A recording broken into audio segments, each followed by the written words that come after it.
At ngayong araw ng mga puso, kamustahin natin ang presyohan ng mga bulaklak sa Dangwa. Ihatid yan ni Denise Osorio ng PTV Live. Naomi, happy Valentine's Day. Alam mo ba, dagsaan ang ating mga kababayan natin dito ngayon sa Dangwa dahil dito na ang pinakasulit na bilihan ng mga bulaklak para sa ating mga kababayan. Walang tulugan ang ating mga flower shop dito dahil kagabi pa lang tuloy-tuloy na ang paggawa ng mga bouquet. Para sa mga bibili ngayong umaga, heto ang presyuhan ng mga karaniwang hinahanap ng mga bulaklak pag Valentine's Day. Ang mga bouquet ng roses, nasa 800 ang may 6 na piraso at 1,500 pesos ang may isang dosena. 1,500 pesos rin ang bouquet ng tulips na mayroong 3 piraso. Ang bouquet ng sunflower naman, nasa 500 ang isang piraso at 800 pesos para sa 3.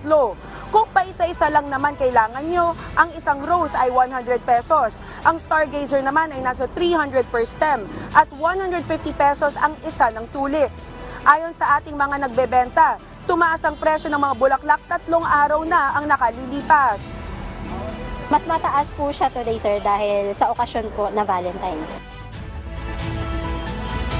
Pero kahit na mayroong 200 to 500 pesos na itinaas nito, dito pa rin ang punta ng mga mamimili dahil sa wide variety na mahahanap rito.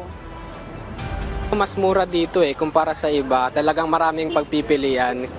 Tsaka, yun nga, lahat ng bulaklak nandito na. Wala. At tulad ni Carlos Martin, si Riza, may binibigyang halaga or mas binibigyang halaga ang pag-celebrate ng Valentine's Day para sa pamilya niya. Sobrang important sa akin nito kasi to celebrate rin yung mga loved ones mo na family. Hindi lang for partner, para rin sa mga loved ones mo na pamilya. Naomi, sobrang traffic. Matraffic na rin dito sa Laong-Laang Road. At makikita ninyo dito sa likuran ko at hanggang Lacson Avenue na yan. Damay na rin ang kahabaan ng Espanya, kahabaan ng Dapitan at kahabaan ng Lacson. Yan ang pinakahuling balita mula rito sa Dangwa, Manila. Mula sa PTV Manila, Denise Osorio para sa Balitang Pambansa.